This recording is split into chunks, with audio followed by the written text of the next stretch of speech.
Praise the Lord. கர்த்தரும் இரட்சகருமாகிய இயேசு கிறிஸ்துவின் இனிதான நாமத்திலே வாழ்த்துகிறேன். கர்த்தர் உங்களை ஆசீர்வதிப்பாராக. இந்த இனிய நாளை காண செய்த தேவாதி தேவனுக்கு ஸ்தோத்திரம் உண்டாவதாக. இந்த நாளில் நல்ல கிருபைகளை தந்து கர்த்தர் ஆசீர்வதித்து வழி நடத்துவாராக. ஏசாயா தீர்க்க தரிசன புஸ்தகம் 41வது அதிகாரம் 10வது வசனம். நீ பயப்படாதே, நான் உன்னுடனே இருக்கிறேன். திகையாதே, நான் உன் தேவன். நான் உன்னை பலப்படுத்தி உனக்கு சகாயம் பண்ணுவேன். என் நீதியின் வலது கரத்தினால் உன்னை தாங்குவேன். கர்த்தருடைய பரிசுத்த நாமத்திற்கு மகிமை உண்டாவதாக. இங்கே சொல்லப்பட்டிருக்கிற என்னுடைய நீதியின் வலது கரத்தினால் உன்னை தாங்குவேன் என்று. நம்முடைய கர்த்தர் அவருடைய கரத்தினால் நம்மை தாங்கி நடத்துகிறவராக இருக்கிறார். சங்கீதம் 37வது சங்கீதத்திலே பார்க்கும் பொழுது, அவன் விழுந்தாலும் தள்ளுண்டு போவதில்லை, கர்த்தர் தமது கையினால் அவனை தாங்குகிறார் என்று வாசிக்கிறோம். நம்முடைய கர்த்தர் நாம் விழுந்து போவதை அவர் அனுமதிப்பதில்லை. நாம் விழுந்து போகும் பொழுது அவருடைய வலது கரத்தினால் நம்மை தாங்கி நடத்துகிறவராக இருக்கிறார். நம் பலவீனத்திலே விழுந்து போகும் பொழுது அந்த பலவீனம் என்னை ஆட்கொண்டு விடாதபடி, அந்த பலவீனம் என்னை மூழ்கடித்து விடாதபடி கர்த்தர் என்ன செய்கிறார்?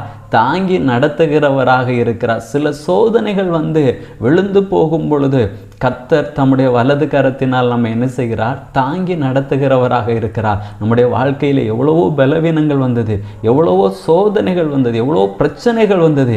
எதுலேயுமே கர்த்தர் நம்மை விழுந்து போக விடவில்லை. அவருடைய கரத்தினால் என்ன செய்திருக்கிறார்? இதுவரைக்கும் தாங்கி நம்மை நடத்தி கொண்டு இருக்கிறார். இதுவரைக்கும் தாங்கி நடத்தினவர் இனிமேலும் நம்மை தாங்கி நடத்துவார். ஏசாயா தீர்க்க தரிசன புஸ்தகம் 46வது அதிகாரத்திலே 4வது வசனத்தை வாசிக்கும் பொழுது அங்கே சொல்லப்பட்டிருக்கிறது, உங்கள் முதிர் வயது வரைக்கும் நான் அப்படி செய்வேன், நரை வயது மட்டும் நான் உங்களை தாங்குவேன் என்று. கர்த்தர் இதுவரைக்கும் நம்மை நடத்தி கொண்டு வந்திருக்கிறார், தாங்கி இருக்கிறார்.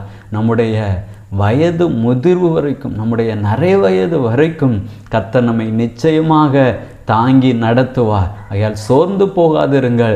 சோதனைகள் வரும் பொழுது, பலவீனம் வரும் பொழுது பயப்படாதிருங்கள். கர்த்தருடைய வலது கரம் நம்மை தாங்கி நடத்தும். ஜெபிக்கலாமா?